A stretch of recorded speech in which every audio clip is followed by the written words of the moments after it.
NFL Daily is presented by Panda Sups. Go to pandasups.com. Use code CHAT. Be able to save 30% off at checkout. Also, you're going to get some free shipping. So Tom and I, big coffee drinkers. But now we've switched soda drinker. I don't drink coffee. All right, I drink coffee. Which is even worse for me. We've switched it up, though. We've been using Nootropics from Panda Sups to really help focus in on our work, trying to get you guys a little bit more news, all that good stuff. It's going to help you with your focus, memory. I try to keep high energy, but right now I'm running off some Nootropics right now. If you need help staying more awake at work, if you need help staying more focused, even in the gym or even at school, Nootropics is a great product. Pandasups.com, 30% off. Use code CHAT. It'll be in the comments. It'll be in the description. Now it's time to get into our live Q&A. All right, Mir, what's up, my man? Who wins the NFC West? I'm guessing you're a Seahawks fan. I might actually switch my answer. Yeah. If you would have asked me this over the weekend before the Jamal Adams trade, I probably would have went with 49ers. I mean, look, they were like literally 3 inches away from winning it last year. Like that was the difference between the Niners and Seahawks. So if you want to flip and go Seattle, I get it. I still think I might lean San Francisco. I think I'm going to go Seattle. But it is a legitimate toss-up. I think both are top 5 teams in the NFL right now. Type 4 for 49ers or type S for the Seattle Seahawks. And if you're a Seahawks fan, subscribe to our Seahawks-only channel, youtube.com/Seahawks TV. Next question coming in from Hanif. What's up, my dude? Odds that the Bucs make it to the NFC Championship. Ooh, boy. Are they a top 2 team in the NFC? I say no. I don't think they are. They, of course, I think have a shot, especially if Brady kind of has a resurgent year with better playmakers around him. I wouldn't consider it likely, though. I'll go like 15%. I mean, Seahawks are better, 49ers are better, Packers are better, Saints are better. You don't know about the Packers. You don't think the Packers are better than the Buccaneers? I think the Packers are going to regress pretty substantially this year. If the Bucs were in the NFC North, I would pick them to win it. Wow, interesting. All right, let us know Bucs' chances of making the NFC Championship game. KC the Sledge Storyteller. Oh, boy. Who can work the best wildcat offense? So which player in the National Football League is the best wildcat? I mean, you almost have to say Lamar Jackson. Well, no, because he's an actual quarterback. The point of a wildcat is that you don't have an actual quarterback back there. Lynn Bowden Jr. Lynn Bowden or Taysom Hill. There you go. Yeah. I'm going to go Taysom because he can throw maybe just a little bit better. Maybe. Okay. Let us know who you think is the best wildcat offense. Makes me think of, who was the old Dolphins running back? Ronnie Bell? Or Brown? No, Ronnie Brown. Ronnie Brown, man. Shout out. That was like right when the whole Wildcat came back into the NFL. Started. True. LGRW. How did Josh Allen make the top 100 over Ryan Tannehill? Did they watch last year? So the answer is not really. Because you have NFL players voting on this. They're not ranking their top 100. Correct. You'll have sometimes they just vote for their friends. They don't always take it seriously. But if you're asking like players from the Buffalo Bills to vote on the Arizona Cardinals, they haven't seen them play in years. Exactly. It's literally not their job to be paying attention to what Arizona's doing week in and week out. They might catch a game on Monday night or Sunday night, but they didn't watch the games last year because they got more important things to do. Very true. I know they slap players voted, and that adds credibility. It's not a good list. I'm sorry. It's a bad list. So LGRW, we're on the same page here, and I respect that. So who's the better quarterback? Type KM for Kyler Murray, or I want you to type JA for Josh Allen. For those of you that are watching this on YouTube, you might get hit with an ad break. While that ad is playing, I want you to scroll on down and let us know who's the better quarterback. Type KM for Kyler Murray, or type JA for Josh Allen. Super chat time. Nicholas, what's up, my dude? Nick. Top 5 most impactful rookies. My picks are Joe Burrow, Chase Young, CeeDee Lamb, Derek Brown, Justin Jefferson. Tell you what, having a defensive lineman at 4 is pretty interesting. I agree with number 1. I'm on board with number 2. I still might throw Herbert and Tua in there. Because if you're talking impact, it has to be at a more impactful position. That's quarterback. I'll throw Henry Ruggs over CeeDee Lamb because Ruggs is going to have to, I think, play a bigger role than what CeeDee Lamb will. Maybe if Amari Cooper gets hurt, that changes up. But very solid list. If y'all want to let us know who you think your top 5 most impactful rookies are, hey, go ahead. A lot of super chats rolling in here. Levante Rogers. We'll get to them all. We will get to them. Should the Bears trade for Dak Prescott in 2021? Yes, they should. Should they trade? Or try to. Fuller, Quinn, Foles, and Trubisky Rocco Smith to accumulate draft picks for next year. So I don't think you want to trade away all of those guys because even if you're accumulating draft picks, all of a sudden you now don't have a great cornerback room if you get rid of Fuller. You get rid of Quinn, all of a sudden you're paying him a bunch of dead money because you just signed him, so he's probably off it. Sure, trade Foles and Trubisky. Not sure who wants them, to be quite honest, especially Trubisky. Yep. And I'd probably try and keep Roquan, although I think he would offer you the most value. So it depends on what you're trying to do. If you're in range of getting a franchise guy in the draft, I would be open to trading Smith as well, but you got to make sure you get your quarterback. Otherwise, just trading them just for draft picks, not the right path. King Jay, you're next up here on NFL Daily, and make sure that y'all are using hashtag NFL or Super Chat to get your questions on the show. No way Dallas gets the Dak deal done next offseason. I think this year is a big tryout for teams to build up his value in a trade. What are your thoughts? Well, yes, and also he already did. This past year built up his value for the NFL. There's a reason that other teams would love to be able to acquire them, or him, I should say.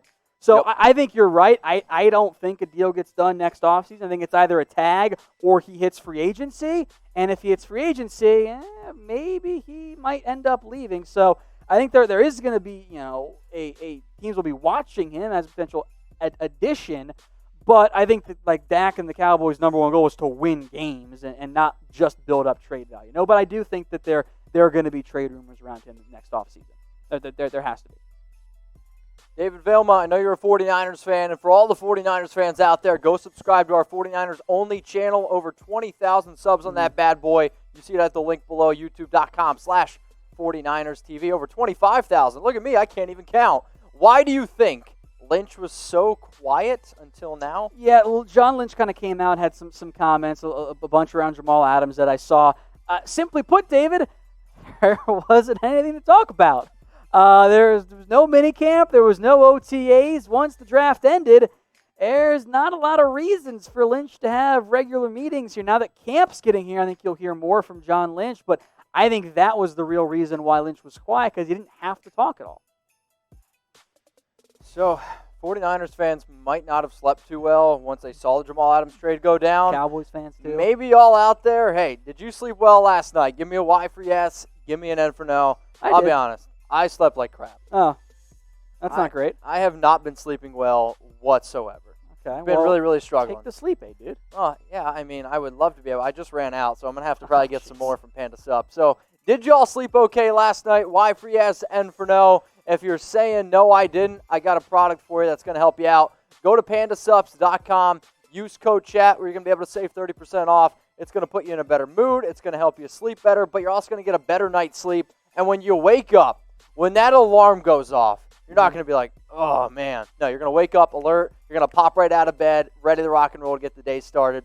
You'll see the link in the chat below, pandasups.com. Use code CHAT, save 30% off. The sleep aid, I'm telling you right now, great, great product. Improve your sleep. I hear it's pretty important. All right, next question here on NFL Daily is from Winter. Raiders or the Cardinals? I'm guessing you're asking who's going to have more wins this upcoming season. I'd probably say the Cardinals right now are the better team, but I might actually lean the Raiders having more wins just simply because I do think the NFC West is a tougher division. That's fair. I mean, I think you're looking at teams that could easily finish 7-9, 8-8, 9-7. It could also be 6-10. Like, the NFL is a very, very difficult. It's very difficult to figure out what exactly is going to happen. But let us know. Type R for the Raiders, or you can type C for the Cardinals. Who do you think is going to have more wins this upcoming season? Got a Vikings question in here, and Viking fans, go subscribe to our Vikings channel, chatsports.com/VikingsTV. Mason Roy, much appreciated to you. I think the Everson Griffen rumor is just trying to push the Vikings to make an effort and sign him. He would be plug and play. Thoughts? So the rumor that he's talking about is simply around the Packers showing some interest in him, and apparently Griffen is also interested in the Green Bay Packers. I kind of agree with what he's saying, but I think there's a lot of logic here. Oh, there's a lot of logic. I just don't think it makes a lot of sense from a I think fit. It does. You think he'd be with the Vikings? No, he's a great fit with the Vikings. I'm saying fit-wise with the Packers. Yeah, I think that's an issue, which why it makes sense to me that he's trying to leverage them. Hey, I might go to your biggest rival, your biggest threat to win the division if we don't kind of get a deal done here. So I'm inclined to agree, Mason, and we'll see if we look smart or stupid, I'm sure, in the near future. But I think that makes a lot of sense from Griffen's camp and for the Vikings to try and force that one along and see if you can get a deal done quicker and just in time for camp and use the Packers more as leverage in the end. Next question here on NFL Daily, another Super Chat. Remember, Super Chats, we're going to put you on the show. Cowboys focus on Andy Dalton, 6 Dak, no contract. I'll be nice, but why? Because Dalton's not your answer. Also, he doesn't have a contract after this year. I think Dak was a typo for maybe Ben DiNucci. There you go. So I don't really think it makes any sense for the Cowboys to give Dalton playing time because what's the point? It's not going to go anywhere. Meaningless. Levante Rogers, you're next up here on NFL Daily. And Chiefs fans, link below. Go subscribe to it. What is a roster bonus, and why does Patrick Mahomes have it?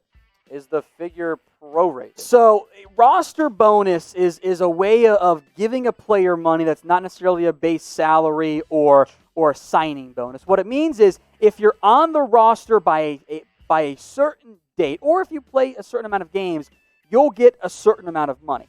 So Mahomes and the Chiefs put a bunch of roster bonuses in this contract because it's guaranteed in advance. It's a rolling guarantee structure. So, for example, that 2022 roster bonus, it's actually already guaranteed. So he's going to get that. It's going to happen, get him no matter what. So it's not prorated in the way that a signing bonus is. Prorated means spread out over multiple years. But the roster bonuses are a creative way to structure the contract, get Mahomes paid, and kind of lock in early guarantees, which is why he signed such a long deal. We're going to stick here with one of the players on the Chiefs, Tyrann Mathieu, or new safety for the Seattle Seahawks, Jamal Adams. Who's the better one? Type JA for Adams or type TM for the Honey Badger? Where are you going, Tom? I'm going to go Adams. Yeah. And that's not a knock at Mathieu. He's awesome too, but I think Adams just brings you a little bit overall more playmaking. What about when they both were in their prime? I think Mathieu is in his prime. Okay. So I'm still going to go Jamal Adams. All right, so type JA for Jamal Adams or type TM for the Honey Badger. Looking at right now the votes coming in, about 90% coming in for Jamal Adams. Super Chat, Nicholas, what's up, my dude? What do we have here? Biggest sleeper for Defensive Player of the Year. As a Vikings fan, of course, I have to say Eric Kendricks, who is somehow listed lower than Bobby Wagner on the top 100. First off, Wagner's better than Eric Kendricks. I was just going to say. So I know you're a Vikings fan. I apologize in advance, but Bobby Wagner, I think, is the best off-ball linebacker in the NFL. We can have a discussion around Jalen Smith's rankings versus Eric Kendricks, so I'm happy to have that one, Minnesota fans. I kind of agree with you. I don't mind him as a Defensive Player of the Year sleeper. How about, does Myles Garrett count? And he's the highest-paid player in the NFL, but he also plays for the Browns. So I don't know if he counts because he is the highest-paid player in the NFL. Fair. Sure, he's number 80 on the list, but I mean, I think he's a very good player. Obviously, I think he actually got bumped down a little bit because of his whole issue that he had last season. So if you're with Nicholas, if you're against Nicholas, let us know in the comments. Maybe who's a better linebacker, Eric Kendricks, or you can let us know with Bobby Wagner.